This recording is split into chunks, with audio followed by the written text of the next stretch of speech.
So he says, know naught. All ways are lawful to innocence. Pure folly is the key to initiation. Silence breaks into rapture. Be neither man nor woman, but both in one. Be silent, babe, in the egg of blue, that you mayest grow to bear the lance and the grail. Wander alone, and sing in the king's palace. His daughter awaits thee. Well, there are a lot of kind of puns and doctrinal things that are going in that verse alone. For a start, it says, know naught. Naught is the letter of the fall, and know naught is kind of alliteration that's going on. No meaning nothing as well, the negation. So it's negation, which is the Ayn Soph Aur. And then naught. All ways are lawful to innocence.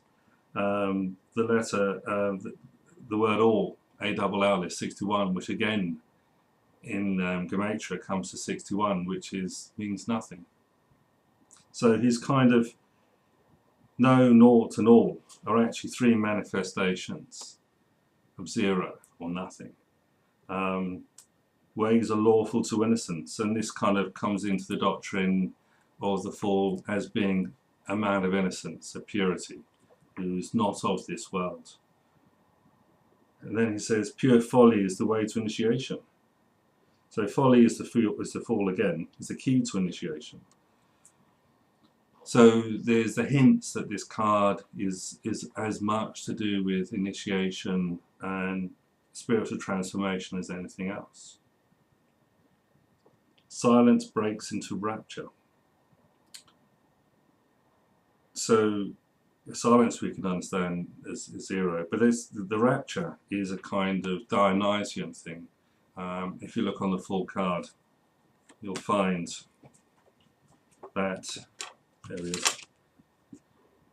This is actually a symbol of Dionysus, and you can see by my finger is where the grapes are as well.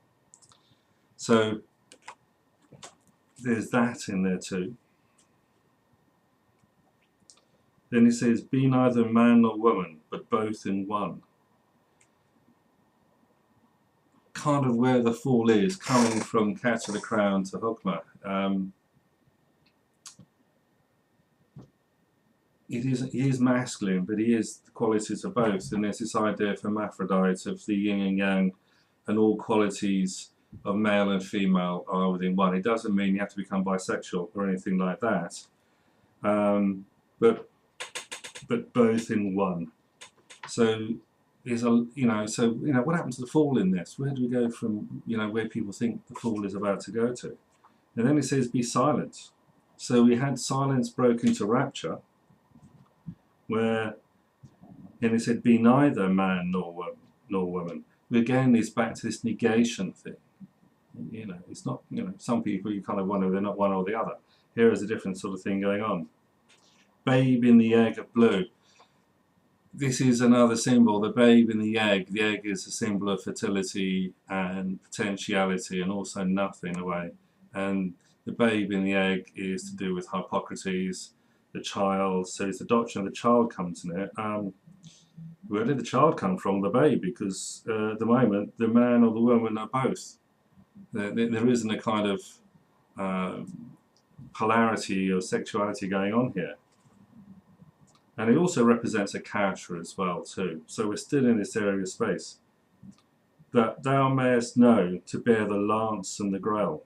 Now, the lance and the grail, if you don't get the sexual connotations of those two things, you're not going to get a lot in the Thoth Tarot. So sex magic as well. And we haven't, 2 minutes in, 6 minutes in, and Paul's talking about sex. There you are.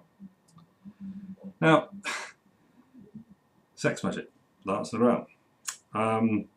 Then he says, wander alone.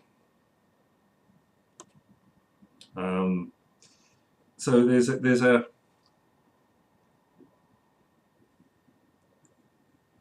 so the sex magic thing, yeah, it's there. So he hasn't yet got to the last and grail, obviously. Wander alone. So he's not attached to these things either. He's carefree. He's not kind of needing to find these things. And sing. We had silence, we had rapture, and now we have song. It's kind of the Dionysus thing of wine, woman, and song that's going on here. So he's encoding these things within this verse. It's a very clever thing that's going on. In the king's palace, his daughter awaits thee. Well, the daughter. This is where it gets highly technical, and why Crowley spends so many pages discussing the nature of things, because the Fool is the letter Aleph, and the Aleph is to do with air. Aleph means an ox, and it's associated with air. Now, the ox is one of the most solid domesticated animals we have. It's almost immovable. It's, you know, the ox can pull a plough where horses can't do it. And so then he says also the significance is primarily phallic. So where does the princess come in all this? Well, she is actually the letter Earth. Now, the reason for this, we have to go back to the Hebrew alphabet. There are 22 letters. And in the Sefer Yetzirah, the astrological attributions are 12 for the zodiac signs, 7 for the planets, because of course Pluto, Neptune, Uranus weren't discovered. And you have 3 other letters, and then the mother letters, air, water, and fire. Where's Earth? Earth comes from somewhere else. And the daughter, as the princesses, represents Earth. So this is something that comes from outside the system. If it isn't, you get incest, basically. The Egyptian pharaohs, brothers married sisters and became pharaoh. That's the norm. We're not doing that system. So there in that verse, see, the thing is where, now the interesting thing, the tree of life as it's structured has 22 paths on it. And it has 7 verticals, 12 diagonals, 3 horizontal. So if the Fool is air and it's a mother letter, it should be on the horizontal, isn't it? But it's not. It goes from Keter down to Chokmah. So Keter's the crown, the point. And the aces revolve around this point as well. Aces are space. There is no element of the aces in the elements. They're the root of the sea of the elements. They're space. There is no quality to them, even though we say the ace of wands, ace of cups, ace of swords, ace of discs. And we say that the princesses are connected to them, which is why they're referred to as the daughter in this verse. So we're in the supernal triangle. This path from Keter, the crown, to Chokmah, which Chokmah represents the whirling forces of nature, the zodiac, if you like. It is where, in the twos, the full element of the 4 elements manifest. So the 2 of wands, the 2 of discs, the 2 of swords, and the 2 of cups. Okay, they're cardinal signs. So there's force of energy going in, which is why the Fool springs into things. But it's the supernal triangle. And we're associating this path with air, when air hasn't appeared because we haven't got to the 2s yet, have we? So this is kind of where the naught equals 2 formula that Crowley really loves comes into its own. He's expressing that nothingness creates duality. So it's only in duality that we have the elements, and not before. There's another thing he has this in here. It's called the Artu mnemonics. And so it's a 2-line kind of verse for all of the 22 major cards. So I might as well read you what he says for the Aleph, the Fool. So he says, truth, laughter, lust, wine's holy fall, veil rent, lewd madness is sublime enlightenment. Here, the mnemonics are there to help you with the meanings of the cards.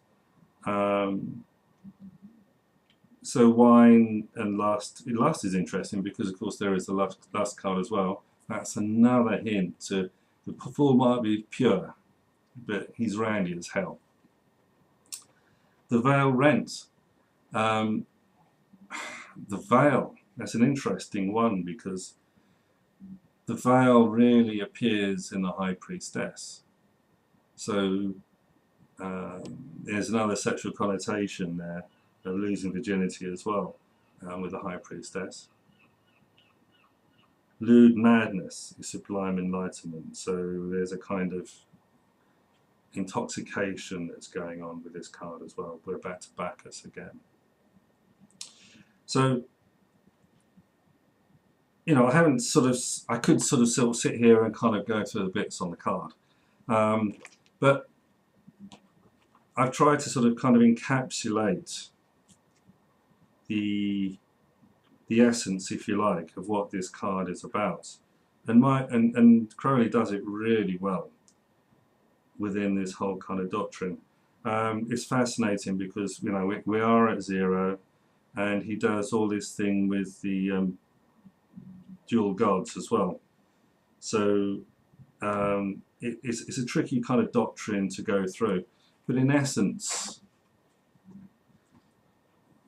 Aleph as the Fool encapsulates the entire knowledge of the tarot. Everything there is in seed form. You find that because he talks about the formula of the tetragrammaton in the section on the Fool card. There is also another part where he goes into the in an appendix, and that is on page 120, and he talks about the Fool in terms of silence, and this comes from Little Essays Towards Truth. And again, this is all about the silence becoming manifest. And then he moves on to a section from the Book of Liber Aleph, the Book of Wisdom and Folly. Now, folly, of course, is the Fool. Wisdom is Hukba as well.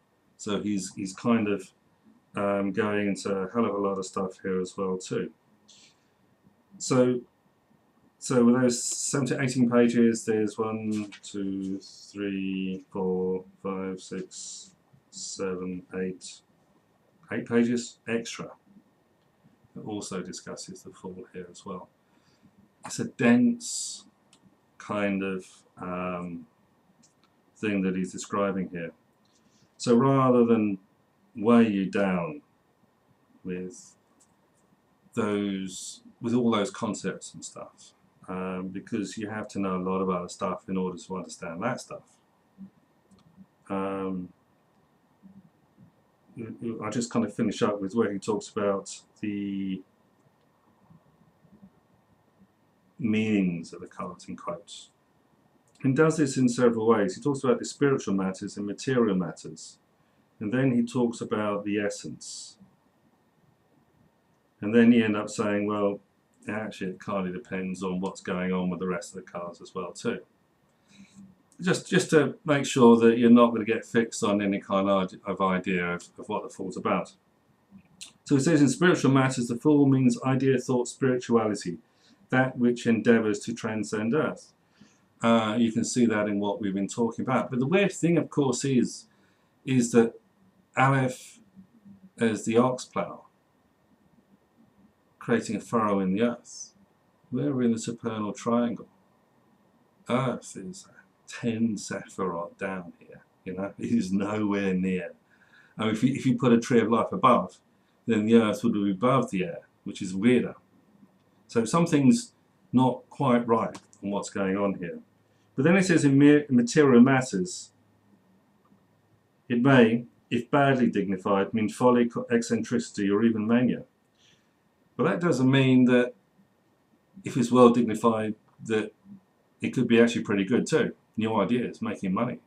brainwaves, all those sort of things. So then it says the essential of this card is that it represents an original, subtle, sudden impulse or impact coming from a completely strange quarter. Now that's really the thing about the Fool. It just appears from nowhere. Sometimes the Fool will, in a woman's reading, will represent a man that's coming to life. And if there are no court cards, male court cards, and there's only the Fool that represents a man, it's very hard to say anything about this man except he will be nothing like she expects him to be. It'll be good, because the sex should be great, because he's horny as hell, and he should like a drink too. But apart from that, he could be foreign. He can have weird ideas, he can be strange, but he's going to be everything that she would want it, but she wouldn't have thought that she would have found